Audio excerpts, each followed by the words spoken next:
Sobat Kairos yang terkasih, firman Tuhan hari ini bagi kita diambil dari Matius pasal 5 ayat 46. Demikian firman Tuhan.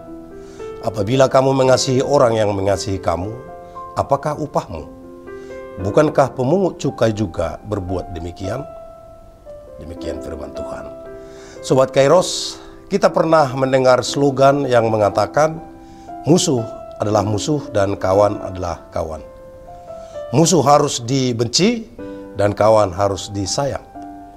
Tetapi khotbah Yesus di bukit membuat ajaran itu berbeda sama sekali.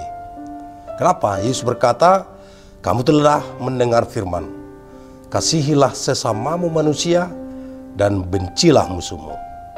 Tetapi aku berkata kepadamu, kasihilah musuhmu dan berdoalah bagi mereka yang menganiaya kamu. Dalam Injil Matius 5 ayat 43 sampai 44. Itulah wujud ajaran Yesus yang luar biasa tentang cinta kasih. Ia menginginkan kita menjadi sempurna sebagai anak-anak Bapa. Mengapa Yesus mengajarkan kasihilah musuhmu? Karena kasih itu penawar musuh, mengubahnya menjadi sahabat atau rekan dalam hidup. Mengapa kasih itu perlu bagi kita? Karena kegelapan tidak dapat disingkirkan dengan kegelapan. Hanya terang yang mampu mengusirnya. Kekerasan tidak dapat mengalahkan kekerasan. Hanya kebaikan dan cinta kasih yang dapat mengalahkan kekerasan, kejahatan, dan kebencian. Dunia hanya tahu membenci, serakah, egois, melampiaskan hawa nafsu, menipu, mencari keuntungan sendiri, membunuh, dendam, dan lain-lain.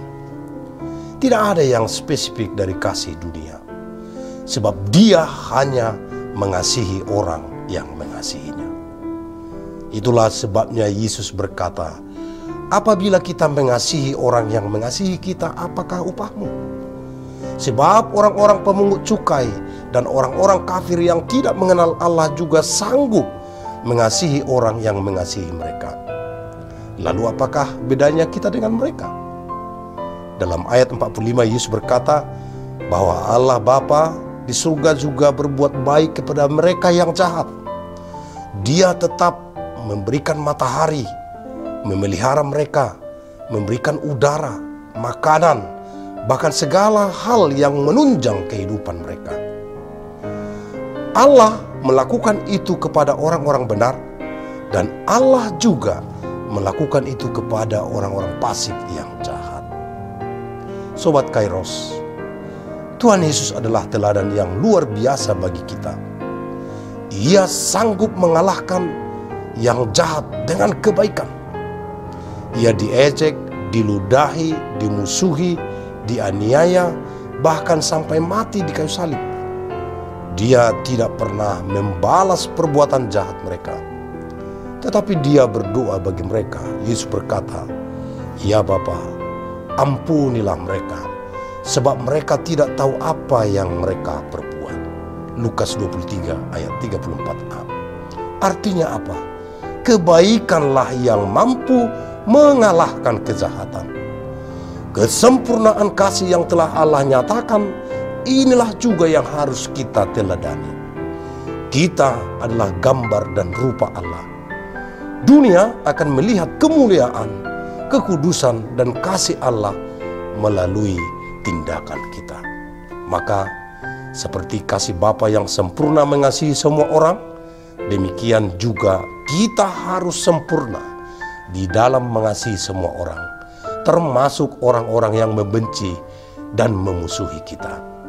Yesus berkata, haruslah kamu sempurna, sama seperti Bapamu yang di surga adalah sempurna.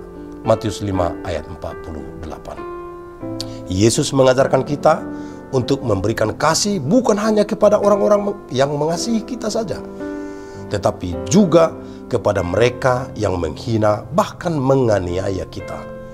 Sama seperti kita yang tidak layak dikasihi oleh Yesus, tetapi dikasihi tanpa syarat. Seperti itulah kita perlu mengasihi orang-orang yang tidak layak kita kasihi. Amin. Selamat beraktivitas Sobat Kairos. Tuhan Yesus memberkati kita semua. Amin.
HKBP menetapkan tahun 2023 ini sebagai tahun profesionalisme dalam penata layanan yang menjadi orientasi dalam seluruh dimensi dan aras pelayanan HKBP. Orientasi pelayanan ini adalah sebagai upaya menunaikan panggilan gereja secara profesional dengan terang tema, kerjakanlah keselamatanmu dengan takut dan gentar, dari Filipi 2 ayat 12, dan subtema mewujudkan penata layanan Hajuara Bagason yang profesional di tengah-tengah gereja dan masyarakat demi pelayanan jemaat dan penata layanan keuangan untuk menjadi gereja lebih mandiri, berkeadilan, bersukacita, dan meneladani Kristus. Untuk mendukung pelaksanaan tema dan subtema itu, HKBP Distrik 8 DKI Jakarta telah membentuk Panitia Tahun Profesionalisme dalam Penata Layanan di HKBP Distrik 8 DKI Jakarta yang akan bertugas menerjemahkan orientasi pelayanan itu melalui program-program unggul dan prioritas demi kualitas pelayanan di segala aras. Program unggulan dan prioritas didesain dalam bentuk pembinaan, pelatihan, pendampingan, hingga penguatan bagi para pelayan tahbisan, pelayan non-tahbisan, dan seluruh warga jemaat. Sehingga melalui program tersebut akan tercipta penata layanan menuju aktivitas gereja yang kokoh dan solid melaksanakan tugas panggilannya dalam dimensi koinonia, marturia, dan diakonia yang penuh dedikasi dan tanggung jawab. Profesionalisme dalam penata layanan bukan hanya menyangkut kemampuan tata kelola dan manajemen administrasi dan keuangan, namun juga akan menyasar penguatan interaksi dan relasi yang saling peduli dan saling melayani di tengah kehidupan warga HKBP.